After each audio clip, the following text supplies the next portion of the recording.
ఇగో Telangana assembly ఎలక్షన్లు అయిపోయి కొత్త గవర్నమెంట్ వచ్చి 3 నెలల పొద్దవుతున్నది. అసెంబ్లీకి వచ్చి ప్రమాణ స్వీకారం చేయడం అనుకున్న కేసీఆర్ సార్ కూడా ప్రమాణ స్వీకారం చేసిపోయిండు. కానీ బీజేపీలో ఎల్పీ లీడర్ ఎవరనేది మాత్రం ఇప్పటికి ఇంకా సస్పెన్సే ఉన్నది. ఈ తాప ఎలక్షన్ల బీజేపీకి 8 సీట్లు వచ్చినాయి. అన్ని పార్టీలు వాళ్ళ పార్టీ ఎల్పీ లీడర్లను ఎన్నుకున్నాయి. కానీ కమలయ్యలు మాత్రం మీనమేషాలు లెక్క పెడుతున్నారు. అదేమంటే లోపల లీడర్లకు పడతలేదట.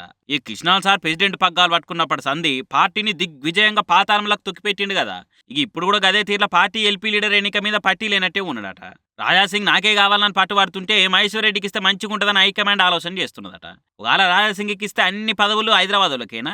జిల్లాల పార్టీ పతారాన్ని ఎగురు పెట్టించేది మేము, పట్టణంలో కూర్చొని పదవులు అనుభవించేది మీరా అని ఇప్పటికే జిల్లాల లీడర్లు గుర్రుగారు అంటున్నారు. ఇట్లా కాకుండా అందరిని సంధానించేటట్టు మహేశ్వర్ రెడ్డికే ఇచ్చేటట్టు ఉన్నారట. కానీ అదెన్నడో అనేది ఇంకా తేల్చకుండా నాన్స్తూనే ఉన్నారు. ఇక నేను బీఎస్సీ మీటింగ్ కు హాజరుపడిపో అని మహేశ్వర్ రెడ్డిని పంపిర్రు. ఆయన పార్టీ లెటర్ తీసుకొని పోయే వరకనే మీటింగ్ షురూ అయ్యేసరికి ఉత్త చేతులతోటే వెనుకకు వచ్చిండు. మరి ఇంకెన్నొద్దులు ఇట్లా నాన్స్తారని గెలిచిన ఎమ్మెల్యేలు కూడా చీదరైతున్నారట.